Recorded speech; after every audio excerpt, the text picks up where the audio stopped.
देखी भैया, ई घटना बहिन सन चिड़ैया के बाटे जौन जे खुशी के मारे भाई उनके गए ने तिरपाल ले आवे। आ उनका घर से कुछ दूर पर जंगल रहे आ जंगल के वो बगल तो जे कि गांव रहे, वही गांव में तिरपाल लेके आवत रहे। तिरपाल लेके आवत समय में नी उनकरा के नी सांप काट डलस। उनहार हो गई रहे, देख ना पौले आ प्रभु के लिखली रहे, सांप उनकरा के काट डलस। आ जब सांप काट डल तो छटपटिया लगले, छटपटिया के रोए लगले कि आज हमरा बहन सन चिड़ैया के आज शादी बाटे, आज हमरा के सांप काट डलस। हे विधाता, हमके तरह जाए बहन के शादी हम देखो।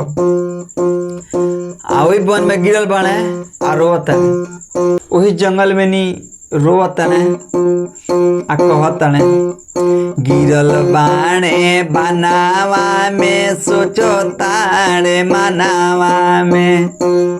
हे भगवान, आज हमारा बहन के शादी बाटे आ हमरा के सांप काट लोलस। हम जंगल में बानी आ तिरपाल लेके के तरह हम जाए तो कि बहन सन चिड़ैया के शादी में नी।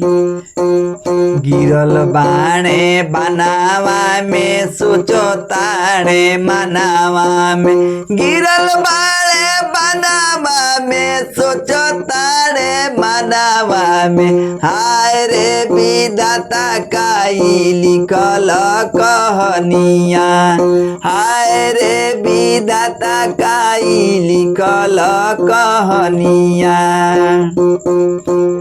झरझर वही वन में नी रोवताने आ कहताने, चारों ओर ताकताने, केहू नहीं खलौकत कि उनके आवाज सुनो ताकि जाके बहन सन चिड़ैया से कह देलो कि हाँ बहन तारा भाई के सांप काट डल बा।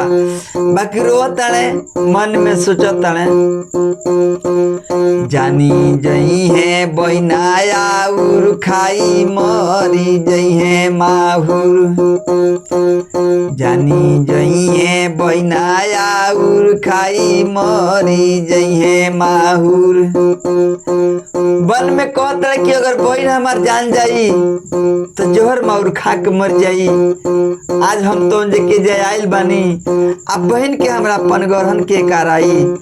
आ रोत झरझर ओई जंगल में नी कहत, जानी जई है बहनाया उर खाई मरी जई है माहुर। जानी जई है बहनाया उर खाई मरी जई है माहुर।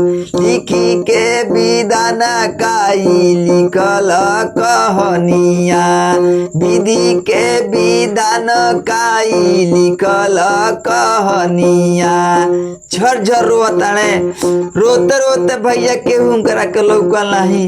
वही जब बेचारू दम तोड़ दले। आये ने सन चिड़ैया बहना के शादी के तैयारी होताटे। बारात के नहीं आवे में नहीं बहुत समय बीत गई, भोरहरिया हो गई। लोग कहल रे भागी, अबो से ते चल जो आ देखे बरला तोर भाई ना आई।